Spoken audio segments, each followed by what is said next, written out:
Hello students. तो आज हम फिर से एक नया चैप्टर लेकर आए हैं। ये नया चैप्टर हमारी नई बुक है संचयन भाग 2, उससे लिया गया है। अब संचयन की जो बुक है इसमें हमारे पास सिर्फ 3 अध्याय हैं और तीनों ही अध्यायों में एक एक कहानी दी गई है। तो ये कहानियाँ बहुत लेंदी हैं और इन पर बनने वाले क्वेश्चंस भी जो होते हैं उनके आंसर भी हमें लॉन्ग में देने पड़ते हैं। तो बहुत ध्यान से इन सभी चैप्टर्स को हम पढ़ेंगे, क्योंकि क्वेश्चंस जो हैं बहुत हद तक तो चैप्टर से आएंगे और कुछ होंगे जो चैप्टर आधारित सिचुएशन आप पर रखी जाएगी और उन पर आपको वो अपने हिसाब से आंसर्स बनाने होंगे। तो बहुत सतर्कता के साथ आपको पूरा चैप्टर पढ़ना है, क्योंकि यहाँ पर क्वेश्चंस इतने सारे बन सकते हैं कि जिनको आप सोच भी नहीं सकते। तो बहुत ध्यान से आपको पूरा चैप्टर मैं पढ़ाने जा रही हूँ। और ये चैप्टर शुरू करूँ उससे पहले मैं बता देती हूँ कि आखिर इस चैप्टर में हम आज पढ़ने क्या क्या वाले हैं। पहली चीज़ तो है हम लेखक परिचय पढ़ेंगे। तो हरिहर काका जो हमारा चैप्टर है इसे लिखा है मिथिलेश्वर जी ने। तो मिथिलेश्वर जी का पूरा परिचय हमें यहाँ पर कवर अप करेंगे। उनका जन्म कब हुआ, उनकी रचनाएं क्या हैं, उनकी जो लेखन शैली है वो किस तरीके की है, ये सभी कुछ। फिर उसके बाद पाठ की रूपरेखा, यानी कि जो पूरी कहानी है हरिहर काका की उसका हम कथ्य समझेंगे। जैसे कहानी होती है बहुत लंबी होती है, तो कथ्य को हम मुश्किल से 3 या 4 लाइन में व्यक्त करते हैं। तो उस कथ्य को हम यहाँ पर समझेंगे। उसके बाद हम पाठ का सार, क्योंकि ये कहानी बहुत लंबी है तो इसको हमने थोड़ा सा छोटा किया है। यानी कि थोड़ा सा छोटा करने के बाद, लेकिन ऐसा नहीं कि छोटा करने में हमने कुछ जो इंपॉर्टेंट चीज़ें हैं उनको हटा दी हैं। हमने पूरी कोशिश करी है कि कोई भी ऐसी चीज़ मिस नहीं होनी पाए जो इस चैप्टर में बहुत इंपॉर्टेंट है। तो चलिए शुरू करें इस पाठ को। सबसे पहले जैसे हमने कहा कि लेखक परिचय यानी मिथिलेश्वर जी के बारे में जानेंगे। प्रसिद्ध कथाकार मिथिलेश्वर का जन्म बिहार के भोजपुर जिले के बैराडीह गांव में 31 दिसंबर 1950 को हुआ था। तो अब इनका जन्म स्थान आपको याद रखना है, भोजपुर जिले के वैसाढी गांव में 31 दिसंबर 1950 को हुआ था। इन्होंने हिंदी में एमए की और पीएचडी तक शिक्षा प्राप्त की। ये व्यावसायिक तौर पर अध्यापन कार्य से जुड़े रहे, यानी कि एज अ टीचर वो जुड़े रहे। व्यवसाय के तौर पे कहते हैं ना, जीविकोपार्जन के लिए कोई व्यवसाय करना चाहिए तो वो अध्यापन कार्य में जुड़े हुए थे। इन दिनों ये आरा के विश्वविद्यालय में रीडर पद पर कार्य कर रहे हैं। मतलब अभी अगर हम प्रेजेंट टाइम की बात करें तो इस समय ये आरा के विश्वविद्यालय में एज अ रीडर हैं। इन्होंने अपनी रचनाओं में ग्रामीण जनजीवन के चित्रण को प्रस्तुत किया, यानी कि गांव से जो ग्रामीण जनजीवन होता है उससे इनका बहुत लगाव रहा, जो इनकी रचनाओं में खास तौर से देखने को मिलता है। इनकी कहानियों में आज़ादी के बाद ग्रामीण जीवन में हुए परिवर्तनों के माध्यम से व्यक्त किया गया है कि बदलाव के नाम पर कुछ नया नहीं हुआ, केवल शोषण करने के तरीकों में बदलाव आया है। यानी कि पहले जो अंग्रेज शोषण किया करते थे अब सरकारों द्वारा शोषण किया जाता है, लेकिन शोषण अभी भी उन गरीबों का हो ही रहा है ग्रामीण क्षेत्रों में। अब इनकी प्रमुख कृतियां क्या रही, अब इन्होंने जो कहानियां लिखी उनमें है बाबूजी, मेघना का निर्णय और हरिहर काका। और इनका कहानी संग्रह है चल खुसरो घर आपने। उपन्यास इन्होंने लिखा झुनिया, युद्ध स्थल, प्रेम न बाड़ी उपजे और अंत नहीं, बंद रास्तों के बीच 1969। इन्हें सोवियत लैंड नेहरू पुरस्कार के साथ अन्य कई पुरस्कारों से सम्मानित भी किया गया है। तो कुछ पुरस्कार भी इनको प्राप्त हुए हैं। कुछ इनके उपन्यास है, कुछ कहानी संग्रह है और कुछ कहानियां हैं। अब आ जाते हैं इस पूरे पाठ की रूपरेखा, यानी कि ये जो हरिहर का पाठ है इसके हम कथ्य को समझने वाले हैं। ग्रामीण जीवन को आधार बनाकर लिखी गई इस कहानी में पारिवारिक संबंधों में व्याप्त मनुष्य की स्वार्थी प्रवृत्ति को उजागर किया गया है कि जो पारिवारिक संबंध होते हैं उसमें स्वार्थ जो प्रबल हो जाता है तो परिवार की क्या दशा होती है, या जिससे स्वार्थ रखा जा रहा है उस व्यक्ति की क्या दशा होती है, वो इस पाठ के माध्यम से बताया गया है। मानवीय संवेदनाओं पर चोट करते हुए इस कहानी ने इस तथ्य को रेखांकित किया है कि जमीन जायदाद के कारण कई बार व्यक्ति अपनों के बीच भी पराया हो जाता है। यानी कि जो आपके पास प्रॉपर्टीज हैं इन सभी के चक्कर में कभी क्या होता है ना, हम अपनों के बीच रह रहे होते हैं लेकिन उनसे हमें अपनापन प्राप्त नहीं होता, क्योंकि वो हमसे जुड़े ही उस जमीन जायदाद के लिए हैं। तो वो जितना भी स्वार्थ है वो थोड़े दिन के लिए अपनापन दिखेगा, लेकिन उसके बाद तो वो परायापन झलकने लगता है। साथ ही ये कहानी बदलते पारिवारिक मूल्यों को भी अभिव्यक्त करती है। कथाकार ने हरिहर काका के द्वारा वृद्ध व्यक्ति की स्थिति को व्यक्त किया है, क्योंकि हरिहर काका खुद एक वृद्ध व्यक्ति हैं। तो उनके जरिए जो है, जब बुढ़ापे में व्यक्ति आ जाता है और जब उसके पास संपत्ति बहुत हो, तो परिवार वाले और बाहर वाले उसके साथ किस तरीके से व्यवहार करते हैं, ये बताया गया है कि किस प्रकार एक वृद्ध व्यक्ति परिवार का प्यार और अपनापन पाने की चाह रखता है, जो उसे नहीं मिल पाता, क्योंकि परिवार के सभी सदस्य स्वार्थ के वशीभूत हो गए हैं। कोई भी बिना स्वार्थ के उनकी यानी वृद्ध सेवा नहीं करना चाहता। यानी कि वृद्ध की सेवा करने का उनका स्वार्थ है कि आप हमें कुछ देंगे तो हम आपकी सेवा करें, वरना हम क्यों करें। ये सबसे बड़े स्वार्थ के कारण उन्हें वो अपनापन परिवार में नहीं मिल रहा है। वहीं दूसरी ओर धर्म के नाम पर ठगने वाले धर्माचार्यों की स्वार्थ लिप्सा को अभिव्यक्त करते हुए धर्म की आड़ में पल रही हिंसा वृत्ति की को भी उजागर किया गया है। यानी कि धर्म भी जो है वो भी किस तरीके से हिंसात्मक हो जाता है। जो धार्मिक लोग होते हैं जमीन जायदाद के चक्कर में, इसका एक स्वरूप भी उजागर किया है। ये कहानी आज के ग्रामीण जीवन के ही नहीं बल्कि शहरी जीवन के यथार्थ को भी बखूबी अभिव्यक्त करी है। तो जो कहानी हम पढ़ने जा रहे हैं और जिस पर्सनालिटी के बारे में हम जानेंगे वो है हरिहर काका। तो वो एक ऐसा व्यक्तित्व है जिसके जरिए हम हो रहे, शायद आप अपने आसपास भी ऐसा कुछ होते देखते होंगे, कि किस तरीके से वृद्धों के साथ जो है वो अमानवीय व्यवहार किया जा रहा है, उनकी संवेदनाओं के साथ खेला जा रहा है। ये सभी इस कहानी के माध्यम से हम देखने वाले हैं। तो शुरू करते हैं कहानी को। सबसे पहले हरिहर काका जो हमारे इस कहानी के नायक हैं और प्रताड़ित भी हैं, तो उनका परिचय हम देखते हैं। हरिहर काका उसी गांव में रहते हैं जिसमें लेखक रहता था। यानी कि हमारे मिथिलेश्वर जी जिस गांव में रहते उसी गांव में रहते थे। हरिहर काका के 4 भाई, उन्हें छोड़कर सभी का परिवार है। हरिहर काका के 2 विवाह हुए, किंतु उनकी दोनों पत्नियां लंबे समय तक उनके साथ नहीं देख सकी। यानी कि बहुत जल्दी ही उन दोनों की मृत्यु हो गई और उनकी मृत्यु हो गई।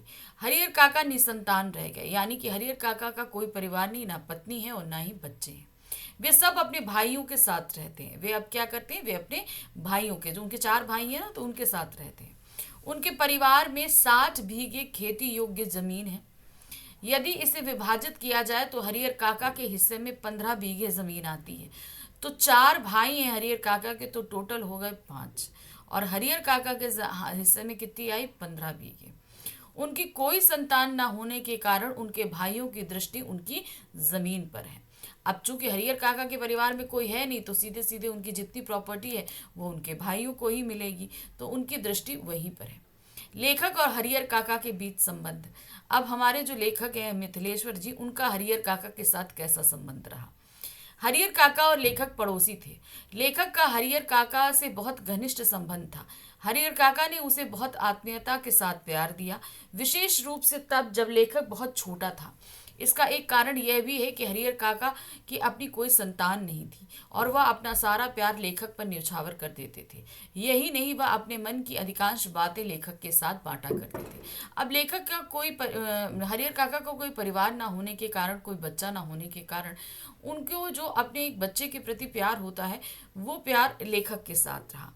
तो सिर्फ एक बच्चे के नाते प्यार नहीं, वो एक मित्र भी रहे, क्योंकि वो अपने मन की बातें भी लेखक के साथ शेयर किया करते थे। हरिहर काका के स्वभाव में परिवर्तन अब कैसे आया। कुछ समय से हरिहर काका ने अपनी परेशानियां एवं अपनी निजी बातें लेखक को भी बताना बंद कर दिया। जहां वो सारी बातें बताया करते थे, अब लेखक को वो सारी बातें उन्होंने बताना बंद कर दिया। इससे लेखक की चिंता बढ़ गई। वो कोई ऐसा कार्य करना चाहता था जिससे हरिहर काका पहले की तरह ही उससे अपनी सभी बातें को साझा करें। यानी कि कुछ ऐसा हो जिससे उन हरिहर काका को उन पे विश्वास बढ़े लेखक पे, और जैसे वो पहले अपनी सारी बातें बताया करते थे वैसे फिर से सारी बातें बताएं। लेखक को ये बात पता चली कि हरिहर काका के परिवार तथा धार्मिक समुदाय ने उन्हें बहुत दुख दिए थे, जिससे वे परेशान रहने लगे थे, और इस परेशानी का अंत उनके मौन के रूप में हुआ। अब वह किसी से कोई बात नहीं करते, चुपचाप बैठे रहते। अब लेखक ने पता किया कि भाई हरिहर काका के स्वभाव में इतना बदलाव क्यों आया। जो भाई वो पूरे गांव में हंसते खेलते घूमते थे, सबसे बातें करते थे, अब वो इतना चुप क्यों हो गए। तो जब ये सारी की पड़ताल करी लेखक ने, तो पता चला कि उनके परिवार ने और धार्मिक समुदाय के लोगों ने उनके साथ बहुत ही बुरा व्यवहार किया है, जिसकी वजह से हरिहर काका जो है पूरी तरीके से मौन हो गए। अब वो किसी अपने दूसरों से दूर अपनों तक से बोलने में कतराते थे, किसी से नहीं, चुपचाप बैठे रहते, कुछ कोई उनसे कुछ पूछे एक बार देखें और सर घुमा लें, कोई भी रिस्पॉन्स नहीं किया करते थे। ठाकुर बाड़ी का गांव में महत्व। अब हम बताते हैं, गांव में एक ठाकुर बाड़ी थी, यानी एक मंदिर था, और उसके अंदर काफ़ी हद तक ज़मीन आती थी, काफ़ी काम काज आता था, तो वो ठाकुरबाड़ी एरिया कहलाता था। तो उसका गांव में क्या महत्व था। गांव में ठाकुरबाड़ी लोगों के बीच बहुत लोकप्रिय है। ये एक पूजा स्थल है, यानी मैंने बताया एक मंदिर है। इसके स्थापना के विषय में ठीक ठीक जानकारी किसी को नहीं है। हाँ, इतना अवश्य पता है कि एक संत आकर यहाँ रहने लगे थे। लोगों ने मिलकर चंदा आदि एकत्र किया और यहाँ एक मंदिर का निर्माण करवाया, जो बाद में बढ़ता चला गया। यानी कि संत रहे तो लोगों की आस्था बढ़ी, पैसे इकट्ठा करके वहाँ मंदिर बनाया, और धीरे धीरे ये मंदिर बढ़ता चला गया। ठाकुरबाड़ी का गांव वालों के लिए इतना महत्व है कि जब भी कोई ग्रामीण नया कार्य आरंभ करने की बात सोचता है, तो वह ठाकुरबाड़ी में आकर मनौती मानता है, क्योंकि ठाकुरबाड़ी पर सबको बहुत विश्वास है। अब ठाकुरबाड़ी चूंकि एक मंदिर है तो सबकी आस्था है, तो गांव में कोई भी अच्छा काम होगा या कोई नए काम की शुरुआत करेगा, तो वहाँ मनौती मानना, पूजा अर्चना करना, ये लोगों का एक नॉर्मल रूटीन है। ठाकुरबाड़ी का संचालक एक धार्मिक समिति द्वारा किया जाता है। अब वो ठाकुरबाड़ी थोड़ी बड़ी हो गई है, तो वहाँ पर एक समिति का संगठन कर दिया गया है, तो उस पूरी ठाकुरबाड़ी की देखभाल सब कुछ करना उस समिति का काम है। इसके पास बहुत ज़मीन जायदाद है, यानी कि ठाकुरबाड़ी की जो धर्म समिति है उसके पास बहुत सारी ज़मीन है, क्योंकि कुछ लोग अपनी स्वेच्छा से देते हैं, कुछ लोगों का कुछ ज़मीनों का जब कुछ कोई भी अता पता नहीं होता कि उसके मालिक कौन है, तो वो भी ठाकुरबाड़ी के अंतर्गत ही आ जाती है। हाँ, अधिकांश समय ईश्वर का भजन कीर्तन चलता रहता है ठाकुरबाड़ी में। जब कभी गांव में कोई बड़ी आपदा आती, तो ठाकुरबाड़ी के द्वार सभी के लिए खोल दिए जाते। मान लीजिए सूखा पड़ा है, अकाल पड़ गया है, बहुत ज़्यादा बारिश हो गई है या बारिश नहीं हुई, तो उस कंडीशन में ठाकुरबाड़ी के पास भाई ज़मीन है, तो उनका अपना अनाज भी है। तो उस स्थिति में क्या किया जाता था, ठाकुर बाड़ी के द्वार खोल दिए जाते थे लोगों की सेवा के लिए, चाहे भोजन हो, चाहे किसी भी तरीके से आश्रय देना हो, वो द्वार उनके लिए खोल दिए जाते थे। अब आते हैं लेखक और ठाकुरबाड़ी। हमारे लेखक और ठाकुरबाड़ी का क्या संबंध रहा। लेखक की राय ठाकुरबाड़ी के विषय में बहुत अच्छी नहीं है। उनके विचार से यहाँ रहने वाले साधु संत कुछ करते धरते नहीं हैं। हाँ, ठाकुर जी का भोग लगाने के नाम पर अच्छा अच्छा भोजन करते हैं। इसके अतिरिक्त वे लोगों को अपनी बातों से मूर्ख बनाते हैं, जिनमें लोग फंस जाते हैं। तो कहने का एक तरीके से तात्पर्य है, हमारे लेखक जो हैं वो ठाकुरबाड़ी पे बिल्कुल भी विश्वास नहीं करते, क्योंकि जो लोग यहाँ पर हैं वो सिर्फ निठल्ले हैं, बैठकर अच्छा अच्छा खाना है और किसी भी तरह का कार्य वो नहीं करते हैं। और दूसरा, लोगों को फंसाने का काम भी इन महंतों द्वारा किया जाता है। अब आते हैं मुसीबतों का आरंभ। किसके ऊपर? हरिहर काका के ऊपर। शुरू शुरू में तो हरिहर काका का जीवन शांतिपूर्वक चलता रहा। कुछ सालों के पश्चात उनके परिवार के सदस्य उनसे दूरी बनाने लगे, यानी कि उनके भाई के। उनके मान सम्मान में भी कमी आने लगी। पहले तो बहुत सेवा भाव होता था, फिर धीरे धीरे कमी आ गई। घर में बचा हुआ भोजन उन्हें खाने को दिया जाता था। यदि वे बीमार हो जाते तो उनकी सेवा करने के लिए कोई नहीं आता। यहाँ तक कि उस समय उन्हें पानी पीने के लिए भी लाले पड़ जाते। यानी कि शुरू में जब ये हुआ कि आप हमारे साथ रहिए, तो उन्होंने इसलिए लालच में रख लिया कि भाई इनकी 15 बीघे ज़मीन हम लोग को मिल जाएगी। लेकिन भाई वो दिखावे का प्यार था, कितने दिन तक चलता? एक दिन होगा, 2 दिन होगा, 3 दिन होगा, फिर धीरे धीरे वो प्यार, मान सम्मान, देखभाल सब कुछ खत्म हो गया। खाना भी जो बच गया तो दे दिया, नहीं बचा तो नहीं दिया, ये कंडीशन हुआ करती थी। और अगर हरिहर काका बीमार पड़ जाए तो उनकी देखभाल करने को कोई नहीं, उन्हें एक गिलास पानी देने को कोई नहीं। बीमारी में वह स्वयं ही उठकर अपनी ज़रूरतों को पूरा किया करते थे। ऐसे में उन्हें अपनी दोनों पत्नियों की बहुत याद आती थी। भाई बीमारी में ऐसा लगता है कि हाँ कोई सेवा भाव कर दे, तो उस समय उन्हें अपनी पत्नियों की, जो दोनों पत्नियां हैं वो बहुत ही अच्छी थी और उनकी बहुत देखभाल किया करती थी, तो उस समय उन्हें बहुत याद आती थी कि वो होती तो शायद हमारी आज ये कंडीशन नहीं होती। परिवार से मोहभंग का कारण। भाई परिवार के साथ रह रहे थे, अब उन्हें परिवार के साथ जो मोह था वो किस तरीके से टूटा। अचानक उनके जीवन में एक ऐसी घटना घटी जिसने परिवार के प्रति मोह को समाप्त कर दिया। एक बार उनके भतीजे का एक मित्र शहर से गांव में आया। उनकी खूब खातिर की गई, उनके लिए स्वादिष्ट भोजन बनाया गया, किंतु हरियर काका को सूखा भोजन ही दिया गया। हरियर काका इस घटना से इतने दुखी हुए कि इन्होंने भोजन की थाली को पटक दिया और घर छोड़कर निकल गए। अब उन्हें परिवार से कोई मोह नहीं था। भाई घर में अगर इतना स्वादिष्ट खाना बना है और घर के जो बुजुर्ग हैं उनको आप रूखा सूखा दोगे तो उनको गुस्सा तो आएगा। उनको भाई ऐसे रूखा सूखा दिया जाता तो उन्होंने सोचा कि चलो भाई ऐसे ही खाना बनता है। लेकिन जिस दिन उन्होंने देखा कि इतना पकवान बना है तो उनके भी मन में आ गए कि आज भाई हमें बहुत अच्छे अच्छे पकवान खाने को मिलेंगे। लेकिन फिर हुआ क्या, उन्हें मिला वही रूखा सूखा खाना। तो उन्हें इतना बुरा लगा कि उनको जो खाना मिला था वो थाली पटक के और घर से निकल गए। और उस दिन से उनके अंदर जो परिवार को लेकर मोह था, जो उनके भाइयों का परिवार था, वो पूरी तरीके से टूट गया। वो पूरा प्यार उनके परिवार के लिए खत्म हो गया। हरियर काका और ठाकुर बाड़ी का संबंध। अन्य ग्रामीणों की तरह हरियर काका भी समय मिलने पर ठाकुर बाड़ी जाया करते थे। ठाकुर बाड़ी के महंत इस बात को जानते थे कि हरियर काका की अपनी कोई संतान नहीं है। जब महंत को हरियर काका के गुस्से के विषय में पता चला, गुस्से मतलब जो परिवार में उनके साथ हुआ, ये जाकर हरियर काका ने जब वहां बताया या किसी के जरिए पता चला, तो हरियर काका को ठाकुर बाड़ी में ले गए कि परिवार ने वो वहां से थाली पटक कर चले आए, बाहर घर छोड़कर चले आए। तो जब ये पता चला कि परिवार ने ऐसा किया है तो उन्होंने उनको ठाकुर बाड़ी ले आए कि आप यहाँ पर रहिए। महंत ने उन्हें समझाया कि उन्हें मोह माया के फेर में ना पड़कर अपने हिस्से की जमीन ठाकुर बाड़ी के नाम लिख देनी चाहिए।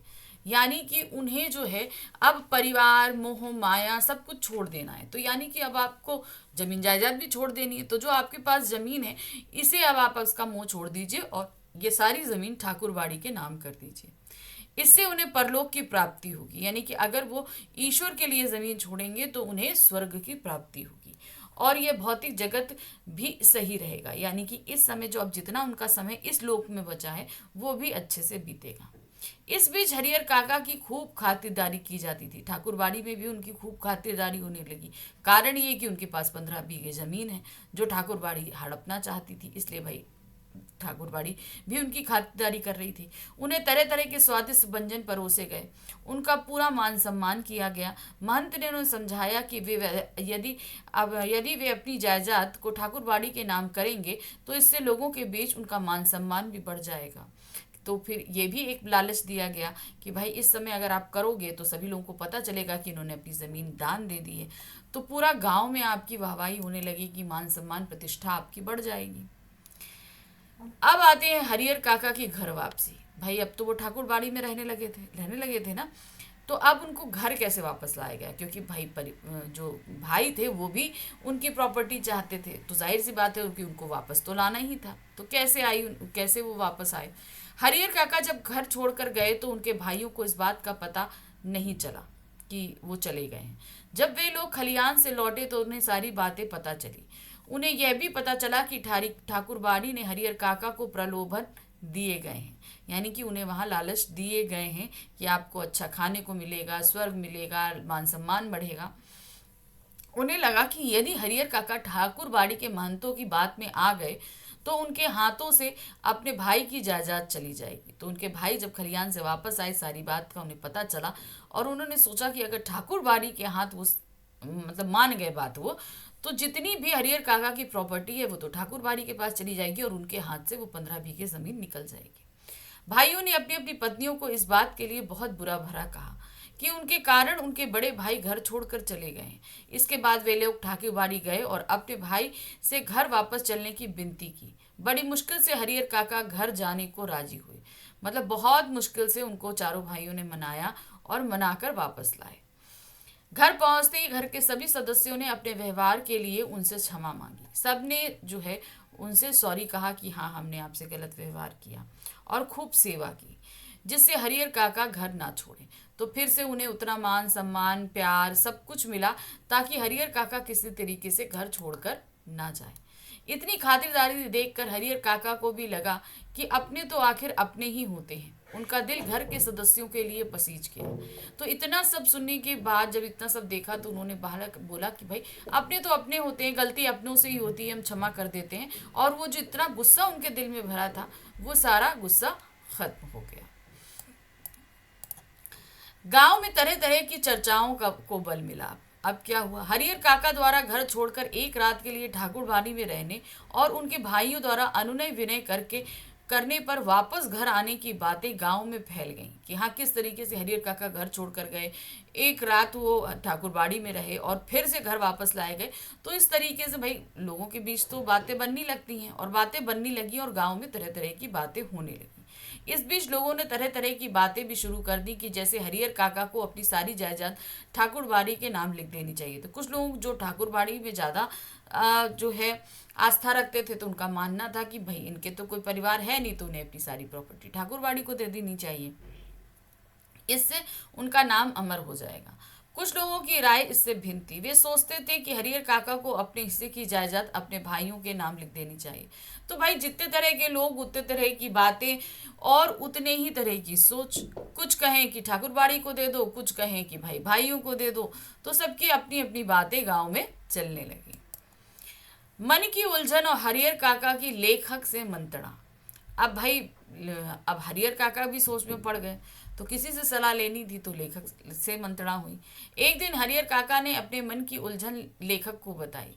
लेखक को लगा कि हरिहर काका उलझन के कारण सही निर्णय नहीं कर पा रहे हैं।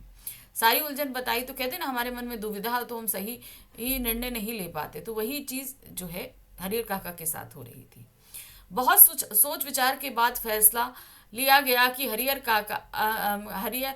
काका को अपने जीवित रहते हुए किसी को भी अपनी जायदाद का स्वामी नहीं बनाना चाहिए, क्योंकि पूर्व में जिन्होंने भी ऐसा किया था उनका जीवन नरक के समान हुआ। जब उन्होंने लेखक से मंत्रणा की तो लेखक ने बताया कि ऐसे बहुत से लोग रहे जो अपने जीवन काल में अकेले थे। उन्होंने अपने जीवित रहते ही अपनी प्रॉपर्टी जो है वो दूसरों को दे दी और उनकी दुर्दशा हो गई, यानी कि वो जीवित रहते उन्होंने नरक को भोग लिया। इसलिए हरिहर काका को जीवित रहते हुए अपनी प्रॉपर्टी, अपनी जमीन जायदाद किसी को भी नहीं देनी चाहिए। अब आते हैं हरिहर काका का अपहरण हुआ कैसे। इसी बीच एक दिन ठाकुरबाड़ी के महंत ने हरिहर काका का अपहरण कर लिया, जिससे उनके हिस्से की जायदाद को ठाकुरबाड़ी के नाम लिखाया जा सके। भाई ठाकुरबाड़ी के महंत ने उन्हें बहुत समझाया कि आप अपनी प्रॉपर्टी जो है ठाकुरबाड़ी को दे दीजिए, लेकिन हरिहर काका नहीं तैयार हो रहे थे। तो मगर महंत को तो चाहिए थी प्रॉपर्टी, तो उसने क्या किया, एक रात जो है हरिहर काका का अपहरण कर लिया। महंत और उनके आंधियों ने काका के अंगूठे के निशान ले लिए ताकि उनकी सारी जायदाद ठाकुरबाड़ी की हो जाए। मतलब ब्लैंक पेपर पे अंगूठे के निशान भी ले लिए गए। हरिहर काका अब तक महंत को उनका बहुत सम्मान करते थे, किंतु उनकी इस हरकत को देखकर हरिहर काका को महंत से घृणा हो गई कि मतलब आपने प्रॉपर्टी के लिए एक व्यक्ति के साथ इतना बुरा व्यवहार किया। ये देखकर हरिहर काका को बहुत तकलीफ हुई और महंत जिसकी वो बहुत इज्जत किया करते थे उन्हें उनसे नफरत होने लगी। इसी बीच हरिहर काका के भाइयों ने पुलिस का प्रबंध किया कि भाई जैसे ही उन्हें पता चला कि अपहरण हो गया है तो भाइयों ने भी पुलिस को बुला लिया और महंत की कैद से अपने भाई को छुड़वा लिया। अब हरिहर काका के सोचने का दृष्टिकोण पूरी तरह से बदल चुका था। ठीक है, अभी तक वो सभी को अच्छा अच्छा देख रहे थे, लेकिन अब ये जो घटना घटी उससे ये हो गया कि कुछ तो है, मतलब अपने देखने का तरीका उन्होंने बदला। उन्हें लगने लगा कि ना तो ठाकुरबाड़ी के महंत और ना ही उनके सगे भाई कोई भी उनका सम्मान नहीं करता है। मतलब अभी तक वो मान रहे थे कि भाई ठाकुरबाड़ी के लोग जो हैं वो धार्मिक हैं, सम्मान करते हैं, भाई अपने हैं, सम्मान करते हैं, लेकिन अब उनकी सोच बदलने लगी थी। वे तो केवल उनसे उनकी जायदाद हड़पना चाहते हैं। तो मतलब उनका जो ये अच्छा अच्छा व्यवहार सामने चल रहा है ये सिर्फ जायदाद हड़पने के लिए है। अब उन्होंने दृढ़ निश्चय कर लिया कि वे अपनी ज़मीन किसी के भी नाम नहीं करेंगे। जब उन्होंने इनका अपहरण हो गया तो उनको इस चीज़ का अंदाज़ा हो चुका था कि अब क्या होने वाला है, क्योंकि लेखक उन्हें पहले ही समझा चुके थे इस बारे में। तो इसलिए उन्होंने अब निश्चय किया कि वो अपनी जायदाद किसी को भी नहीं देंगे। ज़मीन जायदाद और अपनों का व्यवहार क्या हुआ, हरिहर काका के भाइयों को भी हरिहर काका के बदले हुए व्यवहार का अनुमान हो गया था, यानी कि उनकी सोच बदल चुकी थी तो व्यवहार भी बदला था और ये बात भाई जान चुके थे। वे समझ चुके थे कि अब हरियर काका अपनी जायदाद उनके नाम नहीं लिखेंगे। एक दिन उनके भाइयों ने भी वही तरीका अपनाया जो ठाकुर बाड़ी के महंत ने उनकी जायदाद अपने नाम करने के लिए अपनाया था, यानी कि जोर जबरदस्ती और मारपीट का। भाइयों ने हरियर काका के साथ मारपीट की और जमीन को अपने नाम लिखवाने की कोशिश की। काका जोर से चीखते तो लोगों ने उनकी चीख सुनकर उन्हें आज़ाद कराया। भाई ये लोगों ने भी खूब अच्छे से पकड़ कर मारा पीटा कि भाई नाम कर दो कर दो कर दो। तो उन्होंने जोर से चिल्लाना शुरू किया तो आसपास के गांव के लोग आ गए और उन्होंने उनको छुड़ा लिया। अब हरियर काका का अपने भाइयों से भी पूरा मोह भंग हो चुका था, यानी कि जो धर्माधिकारी थे, यानी कि वो महंत, उनसे तो हुआ था, लेकिन भाइयों की इन हरकतों की वजह से हरियर काका जो है वो भाइयों से भी पूरी तरीके से घृणा करने लगे थे। उन्हें पुलिस सुरक्षा दे दी गई क्योंकि भाई सभी उनकी जान के पीछे पड़े थे ज़मीन के चक्कर में, तो उन्होंने पुलिस प्रोटेक्शन मांगी, तो उन्हें पुलिस प्रोटेक्शन दे दी गई और वे अपने परिवार से अलग होकर रहने लगे। अब भाई पैसा तो था ही उनके पास में, जमीन जायदाद है, खेती बाड़ी हो रही, तो पैसा तो था ही, वो अलग रहने लगे। अब पूरे गांव में हरियर काका की ही चर्चा होती। इतना भरा पूरा परिवार होकर भी जो व्यक्ति अकेले रहे तो चर्चा तो उसके बारे में होगी, तो पूरा गांव उनके बारे में बात करता। कोई इनकी जमीन को उनके भाइयों को देने संबंधी विचार प्रकट करता तो कोई उस जमीन को ठाकुरबाड़ी को दान में दे देने पर जोर देता। इस प्रकार पूरे गांव में केवल यही चर्चा चलती रहती थी, यानी कि मेन टॉपिक रहते हरियर काका और उनकी प्रॉपर्टी, कि हरियर काका को अपनी प्रॉपर्टी किसके नाम करनी चाहिए। विभिन्न घटनाओं का हरियर काका का प्रभाव। अब हरियर काका ने इतनी उम्र में आकर इतनी सारी चीजें झेल ली थी कि उसका प्रभाव उन पर पड़ना लाजमी था। और उनका प्रभाव कैसे पड़ा? अब तक हरियर काका सब कुछ समझ चुके थे। इन घटनाओं का उन पर इतना गहरा नकारात्मक प्रभाव पड़ा, यानी कि निगेटिव इफेक्ट पड़ा, कि वे मौन रहने लगे, मतलब किसी से बात ही नहीं करते थे। उनका दिल दिमाग सब कुछ टूट चुका था। वे किसी से कुछ भी नहीं कहते, केवल खुली आंखों से आकाश को निहारते रहते। अब उन्होंने एक नौकर रख लिया था जो उनका ख्याल रखता था। पुलिस के जवान भी हरियर काका के खर्च पर मौज उड़ा रहे थे। तो देखिए किस तरीके से अपनों ने जो उनके साथ दगा किया उससे उन्हें बहुत ही ज़्यादा तकलीफ मिली। और नतीजा ये हुआ कि एक नौकर और एक सिपाही जो है वो उनके पैसों पर उनके मौज उड़ा रहा था। अगर थोड़ा सा कहते हैं ना धैर्य के साथ किया जाता तो वो सारी प्रॉपर्टी उनके भाइयों को मिल सकती थी, लेकिन वो धीरज उनके अंदर नहीं था, तो वो धीरज उनको रखना चाहिए था। तो इस तरीके से ये जो समस्या दिखाई गई है सिर्फ इस गांव की नहीं थी। आजकल आप हर जगह देखेंगे, बहुत मतलब लोग अपने बुजुर्गों को अपने साथ नहीं रखना चाहते। ये इस जो हम कह रहे हैं ना, हम जिस युग में प्रवेश कर रहे हैं इस युग की सबसे बड़ी विडंबना है कि जब हम छोटे होते हैं तो हमारी देखभाल हमारे बुजुर्गों द्वारा तो कर ली जाती है, लेकिन जब वो बुजुर्ग हो जाते हैं तो हम उनकी देखभाल करने को तैयार नहीं होते। तो ये पार्ट यहीं ख़त्म करती हूँ, लेकिन साथ ही साथ जो है आपको भी सोचने के लिए छोड़ती हूँ कि आगे आप भी इन सारी चीज़ों के बारे में सोचें। मिलेंगे अपने नए अध्याय के साथ में। Thank you for watching. Bye bye.